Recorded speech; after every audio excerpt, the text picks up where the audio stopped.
नमस्कार दोस्तों, किन्नौर पेज से मैं राम भगत नेगी। बहुत ही दुखद बात है कि हिंसा की आवाज़ उठती है तो कोई साथ नहीं देता है।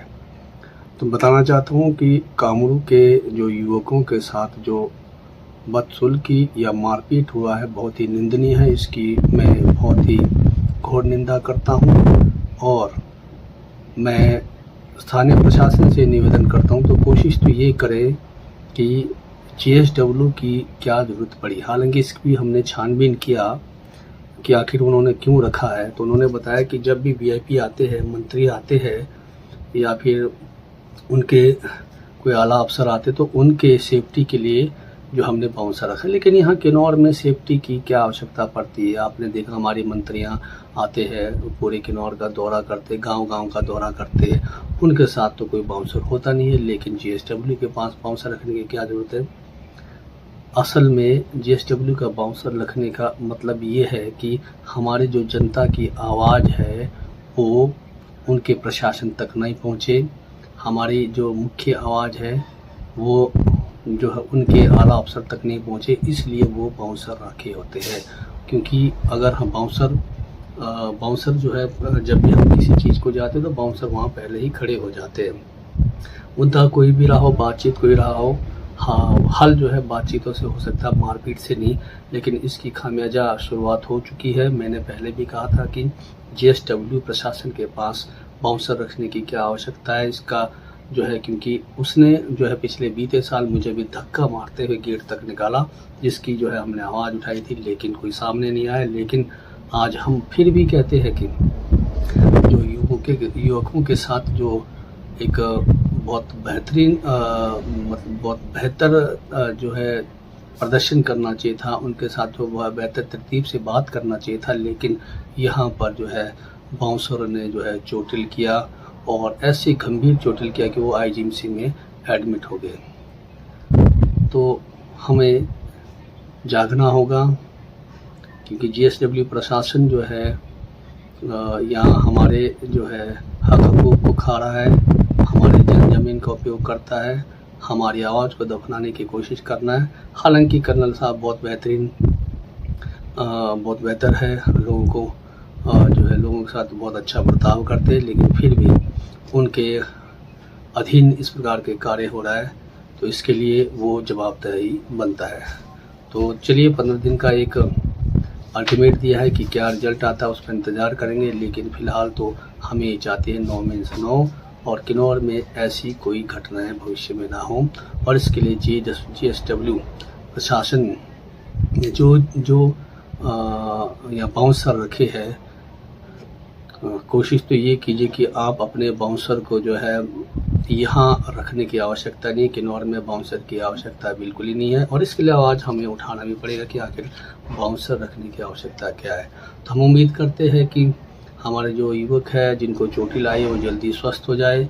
और इस वीडियो के अनुसार में जैसे कि कहा कि कर्नल साहब ने 58 साल तक जो उनकी जो भी अगर कोई दिक्कतें आती है, कोई गुमचोट से या चोटिल होकर आगे भविष्य में कोई उनके साथ मिसहैपनिंग होती है तो उसके जवाबदेही कंपनी की होती है।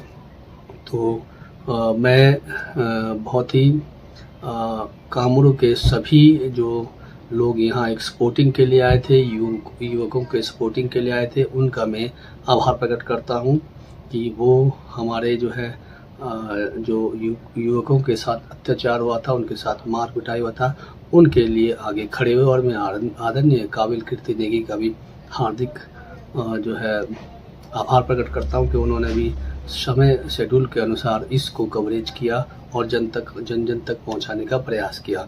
हमारा भी यही प्रयास है कि जहाँ कहीं इस प्रकार के हादसा हो, घटना हो, हिंसा हो, लोगों तक पहुँचाए। और जीएसडब्ल्यू और जो भी कंपनियां हमारे किन्नौर के अंदर में आते हैं वो हमारे जल ज़मीन को ही उपयोग कर रहे हैं। हमारी मांगे जायज़ रहती है, हम चाहे हम अपनी छुट्टी के लिए मांग रहे हो या फिर हम प्रमोशन की बात कर रहे हो या फिर अपने अधिकारों की बात कर रहे हो।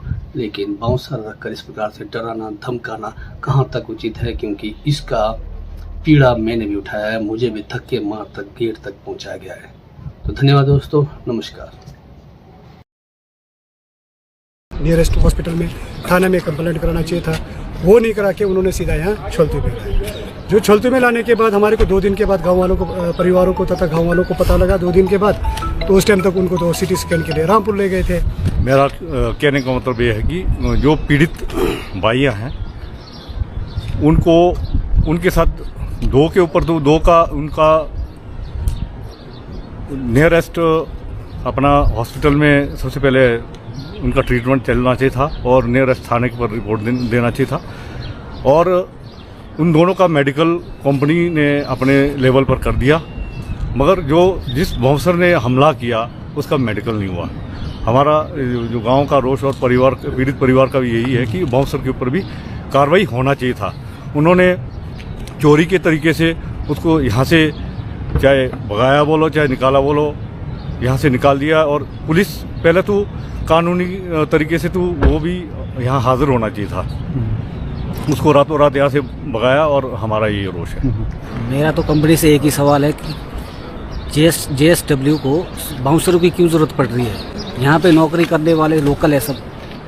अब उन्होंने क्या लोकल लोगों को मारने के लिए उन्होंने क्या बाउंसर लाए हुए यहाँ पे? 2 लड़कों को यह हाल कर दिया कि अभी IGMC में एडमिट हो गए हैं, उनको गहरी चोटें लगी है सिर में। यही सवाल है जी, बाउंसरी रखने का क्या मतलब है? तो सर हमारे को तो ये पता लगा कि उनको भेजा गया छोलतू में। छोलतू सांगला से 25 किलोमीटर की दूरी पे है, और जबकि आप खुद सोचो 10 टांके जिस व्यक्ति के सिर में लगे हैं 25 किलोमीटर पहुंचते तक उसके शरीर से कितना ब्लड निकला होगा, जबकि CHC सांगला JSW कूपा से 3 किलोमीटर की दूरी पे है। ना उन्होंने थाना प्रभारी SHO साहब को कोई इतला किया कि हमारे कंपाउंड में इस तरीके से हुआ है। उन्होंने कानून को अपने हाथ में लिया। कंपनी के इंचार्ज और जो वहाँ पे सिक्योरिटी में तैनात, जो उस वक्त रात को सिक्योरिटी में तैनात थे, वो सभी सबूतों को मिटाने के दोषी पाए जाते हैं। उन्होंने ना तो परिवार वालों को सूचित किया, ना थाना प्रभारी को सूचित किया, यहाँ तक कि छोलतू में जो इनके अधिकारी बैठते हैं कर्नल साहब वगैरह, ना तो उनको इतला किया कि कल रात को ये चीज़ हुआ है। हरिकृष्ण का ब्रदर हूँ राजीव। मेरा भी यही क्वेश्चन है कि बाउंसर क्या ज़रूरत थी इनको रखने की कंपनी में?